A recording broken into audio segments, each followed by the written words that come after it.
你知道《盗墓笔记》中最凶险的是哪几座古墓吗？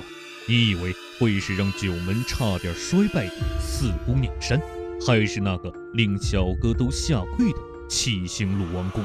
其实这些都不是。本期视频，阿金就带大家看看《盗墓笔记》中最危险的10大古墓，最后一个几乎让九门全军覆灭。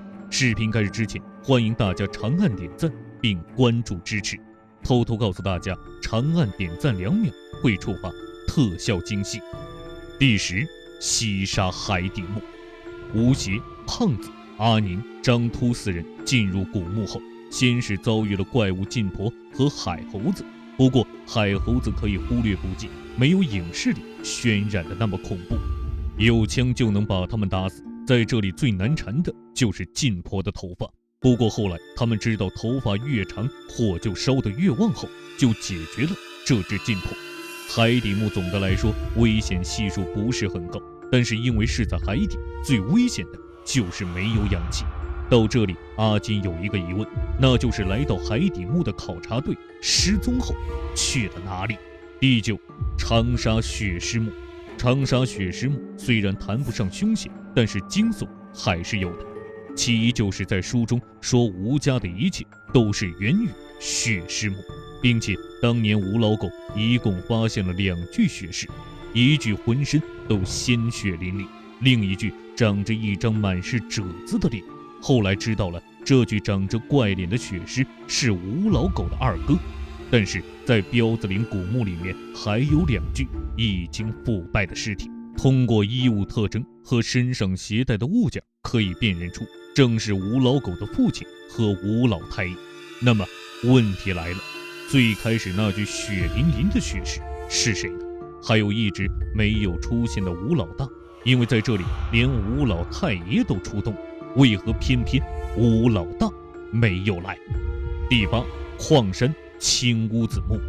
矿山青乌子墓的首次探索发生在清朝末期，曾进行过3次探墓，却全部失败，至今仍旧封存，无人真正成功。日本人在长沙榨取中国资源的时候，发现了这座矿山墓。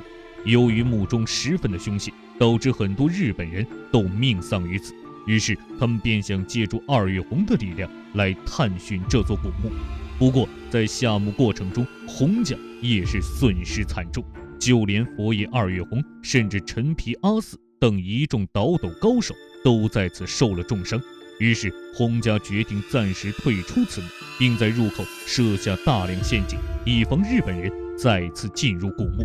然而事实证明，日本人确实贼心不死，又求助美国考古学家裘德考3探古墓。这一次他们拿到了之前洪家留下的探索遗稿，但是这次裘德考和日本人几乎全军覆没。由此可见，3次探墓没有1次成功，还死了那么多人，其凶险程度可见一斑。盗墓笔记中最恐怖的10大凶墓，你知道哪些？最后一个几乎让九门中人全军覆没。第7，七星鲁王宫。吴邪第一次探险就是由三叔带领的七星鲁王宫，这里也是吴邪、张起灵和王胖子第一次见面的地方。但是这里作者却为我们留了一个谜，那就是当时带领吴邪的三叔到底是不是真的三叔？这座古墓中最恐怖的地方应该是他们进入尸洞，听到尸洞里诡异的铃声和见到一位披头散发的女粽子，并且小哥当时一直强调不要回头，结果吴邪还是不听话的回头，被迷惑住进入了幻境，所幸没有造成什么严重的伤害。最后当他们进入古墓后，为何小哥会对着一具铁棺下跪？第6，云顶天宫。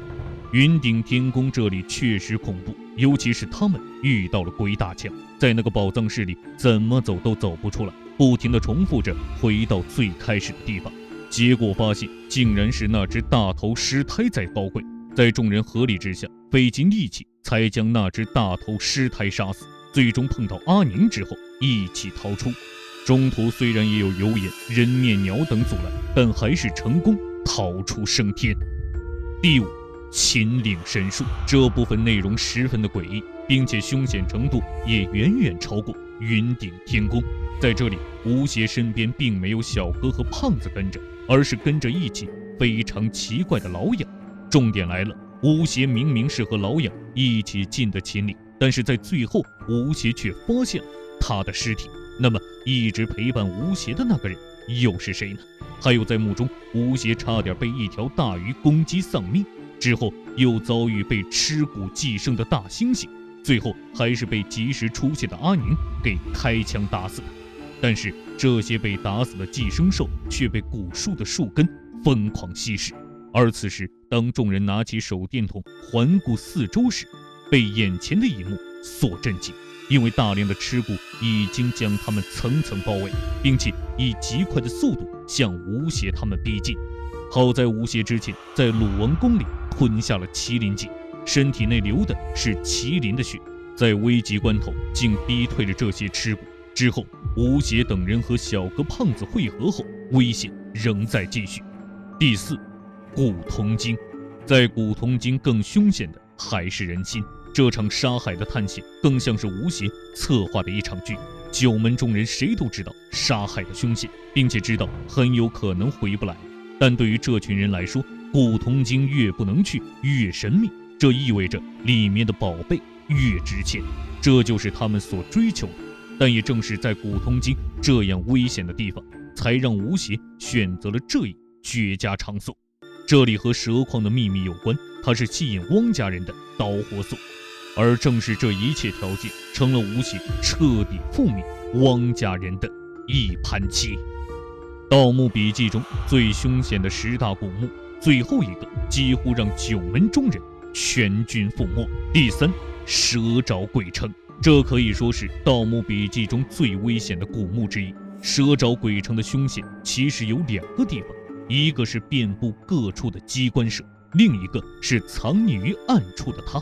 在进入鬼城之前，小哥4人就已经艰险重重了，甚至连裘德考装备精良的队伍连鬼城面都没有见到，就直接解散。在众人第一次遭遇机关蛇的时候，阿宁就被咬伤了脖子死掉了。还有一个是假装被巨蛇袭击昏迷的潘子。为何潘子作为4人行中的一个，这里却是他的卧底呢？一开始众人并不知道潘子是卧底，后来潘子假装昏迷偷跑出来吃东西时，刚好被吴邪发现，这才让闷油瓶、吴邪2人怀疑潘子身份的。由于蛇爪鬼城是前面所有剧情的阶段性总结，剧情和牵扯的人物关系都非常的复杂，这里是仅靠言语很难说清其中的关系。但是当吴邪拿出3书记的录像带，只有声音。当吴邪细心听时，不由得毛骨悚然。第二，四姑娘山。他的出现其实是为后面的张家鼓楼埋下伏笔。这次可以说是盗墓笔记中最大的盗墓行动，因为这次行动集齐了九门中的所有人，目的就是为了去寻找那张家鼓楼的钥匙，也是这次行动导致九门损失惨重，让九门走向衰败的最大原因。小哥还受到重伤，失去记忆。这次盗墓活动持续了3年，在这期间收获了大量的战国帛书。虽然此次的考古让老九门的元气大伤，但他们还是通过破译这本帛书，最终知道了张家秘密存在的地点，那就是在张家鼓楼。为何当老九门从四姑娘山全部撤出后，汪家人也来到了这里？他们究竟想要得到什么？但是却不小心触碰比较厉害的机关。当汪家人撤回时，为了防止这种恐怖被扩散，便用水泥将那些还没来得及撤出的汪家人全部封死在了洞里。这也就是为何吴邪来到这里时看到那么多在地上扭曲的骸骨。而老九门经过此次的考古行动之后，开始由盛转衰，走向了没落。第一，张家鼓楼。它是盗墓笔记中最危险的一座古墓，就连见多识广的张起灵也差点命丧于此。张家鼓楼是张家人历代的家族墓葬群，他们世世代代都以盗墓为生，所以得到了许多不可现世的历史秘密。他们不仅掌握了历史节点，还形成了用盗墓的方式来篡改历史，而这些秘密都藏在张家鼓楼。为了守护秘密，并将秘密传承下去，张家人选择了以家族墓葬的方式来传递家族信息。他们世代所守护的秘密，就是那所谓的长生之术。